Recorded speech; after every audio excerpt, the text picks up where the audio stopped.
ओम नमः सितेभ्यः।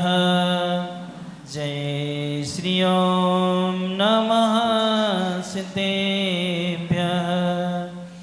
धर्मः सर्वे सुखाकरो इति करो धर्मं बुधाश्चिन्वते धर्मे नैव समाप्यते शिव सुखं धर्माय तस्मै नमः धर्माय तस्मै नमः धर्माय तस्मै नमः। अनंत आनंद सद्परिवेष्टि भगवंतों की जय। देवाहि देवी 1008 मूल्य से संभवनाथ भगवान की जय। देवाहि देवी 1008 से मुनि सुब्रतनाथ भगवान की जय। परमी पूज्य प्रथमाचार्य आचार्य भगवान श्री शांति सागर जी महाराज जी की जय। परमे पूज्य आचार्य भगवान श्री वीर सागर जी महाराज जी की जय। परमे पूज्य संत श्रोमणी आचार्य भगवान गुरुवर श्री विद्यासागर जी महाराज जी की जय। परम पूज्य नवाचार्य श्री समय सागर जी महाराज जी की जय।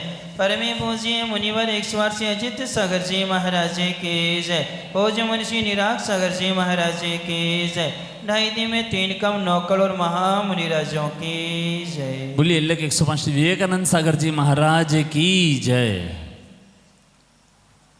दर्शनी बंधु, मानवीय शालीनता के 3 आधार स्तंभ कहे हैं: संस्कार, संस्कृति और सभ्यता।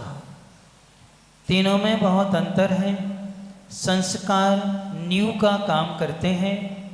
संस्कारों से संस्कृति का ज्ञान हुआ करता है। और जहाँ संस्कार और संस्कृति दोनों होती हैं वहाँ व्यक्ति में सभ्यता आती है।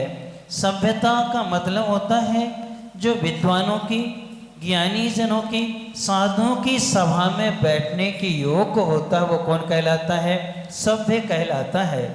अर्थात दूसरी बहुत अच्छी परिभाषा भी मिली है, सदाचार की जहाँ प्रतिष्ठा होती है, जिनसे सदाचार की प्रतिष्ठा होती है वह भी क्या कहलाती है? हमारी सभ्यता कहलाती है।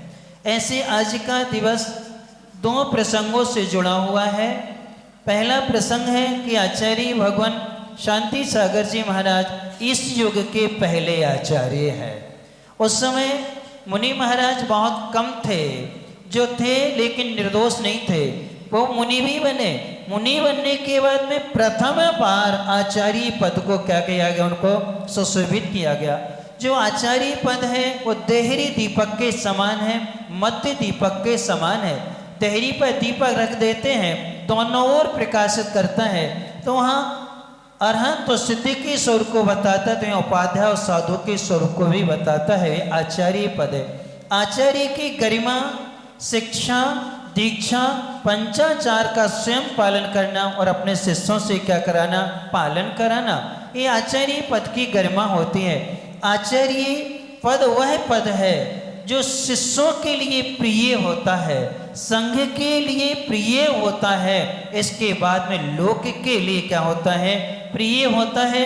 तो आचार्य जो है ये पद अनादि अनंत शाश्वत है। संलेखना के टाइम पर छोड़ना जरूर पड़ता है, इसके बगैर मोक्ष मार्ग की क्या होती है? शुरुआत नहीं होती है। आचार्य भगवान ही साधु परमेष्ठियों को क्या करते हैं? तैयार करते हैं। आचार्य भगवान ही उपाध्याय परमेष्ठियों को क्या करते हैं? तैयार करते हैं। इसलिए जिम्मेदारी का, कर्तव्य का सबसे बड़ा पद माना जाता है, जिसके माध्यम से मोक्ष मार्ग की रक्षा होती है, मोक्ष मार्ग की क्या होती है? वृद्धि हुआ करती है। ऐसे आचार्य पद की गरिमा को सर्वप्रथम निर्वाह किया था अपने आत्मबल से और स्वाध्याय करके अपने ज्ञान बल से पूर्वाचार्यों के साहित्य को पढ़ करके आचार्य शांति सागर जी महाराज, फिर उन्हीं की परंपरा में आए आचार्य वीर सागर जी महाराज, जिनका दीक्षा दिवस है। उसके बाद में आए आचार्य शिव सागर जी महाराज, शिव सागर जी के बाद में आए आचार्य ज्ञान सागर जी महाराज,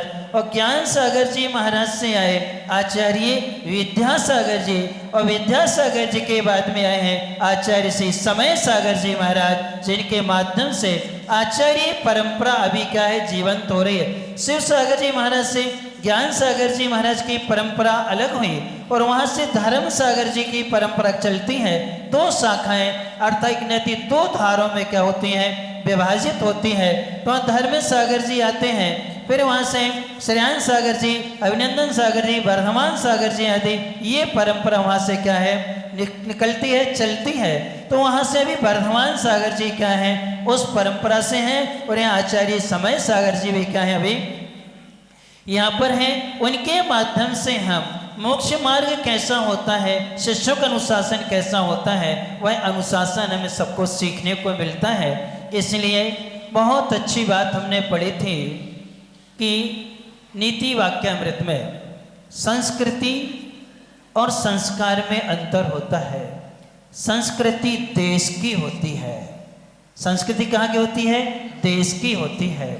संस्कार घर के होते हैं परिवार के होते हैं। कौन संस्कार घर के परिवार के होते हैं, संस्कृति देश की होती है। जैसे भारतीय संस्कृति कौन सी संस्कृति और पाश्चात्य संस्कृति, संस्कृति कहाँ है देश की है, लेकिन संस्कार कहाँ के होते हैं घर के और परिवार के होते हैं। इसलिए हम सबके लिए बहुत सारी चर्चाएं अपन घर में बैठ के करते हैं।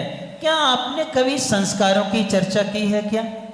आज हमारे परिवार के संस्कार क्या हैं? जिस परिवार का नाम बड़े गौरव से लिया जाता था, जिन परिवारों में कभी भी यदि आलू प्याज उनके घर के आगे डल जाए तो समाज की मीटिंग बैठ जाती थी, इन्होंने अभक्ष्य सेवन किया है।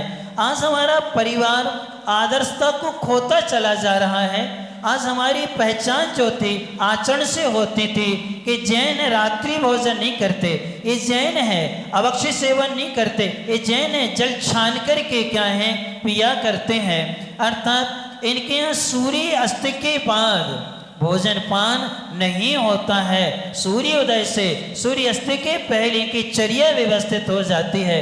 ये हमारे घर के क्या होते हैं संस्कार होते हैं। ऐसे संस्कारों को हमें व्यवस्थित करते हुए अपने जीवन को अच्छा बनाना है और उसमें इतना अपने जीवन को ऐसा बनाए कि एक नीति वाक्य था कि प्रभु और गुरु चित्र में मत बसाओ। किसको? प्रभु और गुरु को चित्र में मत बसाओ, चारित्र में बसाओ। किसको? प्रभु गुरु चित्र में नहीं हमारे चारित्र में आते हैं। तो हमें अपनी आत्मा को मंदिर बना लो। किसको बना लो? अपनी आत्मा को मंदिर बनाओगे तो प्रभु और गुरु उसमें चारित्र में आ जाएंगे, तभी तो वेदिका में क्या हो जाएंगे विराजमान हो जाएंगे, जिससे हम और सब हमारे जीवन से प्रेरणा लें। क्या लें? प्रेरणा लें कि प्रेरणा लें? प्रेरणा लें कि प्रेरणा लें? प्रेरणा लें। एक कल बहुत अच्छा वाक्य सुनाया, वो ये वाक्य था, ट्रेन में यात्रा कर रहे थे और एक माँ बैठी हुई थी, पिताजी बैठे हुए थे और एक बालक था, 4 साल का बालक था। माँ के हाथ में पुस्तक थी, पिता के हाथ में पुस्तक थी, एक बालक के हाथ में भी पुस्तक थी और तीनों अच्छे से क्या है पढ़ रहे थे। सामने वाली बर्थ पर बैठे कुछ लोग थे, उनके बच्चे मोबाइल चला रहे थे, वो भी मोबाइल चला रहे थे। तब उन्होंने कहा मुझे लगभग 40 मिनट हो गए हैं, हम आप तीनों को देख रहे हैं, आप लोग पुस्तक में लगे हैं, क्या पढ़ रहे हैं? आप पन्ना पढ़ रहे हो और आपके बच्चे में भी ये संस्कार आ गए कि वो पुस्तक पढ़ रहा है। तब माँ ने कितना अच्छा उत्तर दिया, वो शिक्षिकाओं को, व्यवस्थापकों को, पेरेंट्स को, माता पिता को सुनने लायक है। वो ये कहती है भैया आज के बच्चे सुनते किसकी हैं? आज के बच्चे सुनते किसकी हैं? वो तो नकल करते हैं।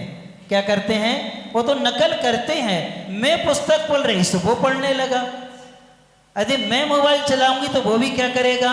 मोबाइल चलाएगा। मैं जो करूंगी वो मेरे बच्चे करेंगे। अरे बच्चे जैसे जो कहा जाता है वो कभी नहीं सुनते हैं, लेकिन जो करते हैं वो बच्चों पर बहुत जल्दी क्या है असर आता है। इसलिए जब हमने ये बात उनसे सुनी तो हमें बड़ा आश्चर्य हुआ कि वास्तव में सत्य है। हम आज प्रवचन में जो कह रहे हैं इसको कोई ध्यान नहीं देता है, लेकिन हम जो चर्या करते हैं उस चर्या को सब देखते हैं, उसका उन पे क्या आता है असर पड़ता है। सर्वार सिद्धि में कहा है अभाग बगसा मोक्ष मार्गम निरूप्यन्ते मुनि, बगैर बोले ही मात अपने शरीर से मोक्ष मार्ग की क्या करते हैं प्रभावना करते, धर्म की प्रभावना करते हैं। इसलिए आप सब लोग भी ऐसे पाठशाला के वार्षिकोत्सव पर आचार्य महाराज के 100वां आचार्य पदारोहण दिवस और आचार्य वीर सागर जी महाराज के दीक्षा दिवस पर हम अपने आचरण को पवित्र बनाएं। हम सबसे पहले अपनी आदतों में परिवर्तन लाएं। हम बच्चों के सामने वह कोई भी कार्य ना करें जिससे स्वयं को और उनको पाप का बंध हो। हम बच्चों के लिए प्रेरक बने, उनके लिए प्रेरणादायी बने। हम बच्चों के लिए प्रेरणा ना बने, क्या ना बने प्रेरणा यानी कष्ट के लिए निमित्त ना बने, उनमें बुरी आदतें ना आए। इसलिए अपने जीवन को परिवर्तित करते हुए और पाठशाला की समितियां शिक्षिकाएं एक कागज तक सीमित ना रहें, फ्लैक्स तक सीमित ना रहें। ये सब आपको कर्तव्य स्वयं को करना है। आगे यदि आप लोग अभी ध्यान नहीं देंगे तो आगे हम लोगों की चर्या कराएगा कौन? कौन आहार कराएगा? इन भव्य जनालियों की कौन व्यवस्था करेगा? कौन अभिषेक पूजन करेगा? आप नसिया का निर्माण करें, कौन जाएगा, कौन देखेगा, कौन संभालेगा? इसलिए अपने बच्चों को संस्कार देने के लिए साधु मुनि आरिका में नगर में आते रहें तो उनमें क्या बने रहें ऐसे संस्कार देंगे तो इससे जीवन अपना अच्छा बनेगा, अर्थात वर्तमान भी अच्छा और भविष्य भी अच्छा बने। इन्हीं मंगलवान से बोले परमे पूज्य संत स्वामी आचार्य भगवान गुरुवर श्री विद्यासागर जी महाराज जी की जय। पूज्य मुनिवर से अजय सागर जी निराग सागर जी महाराज जी की जय। बोलिए लेख 105 श्री विवेकानंद सागर जी महाराज की जय। आइए हम सभी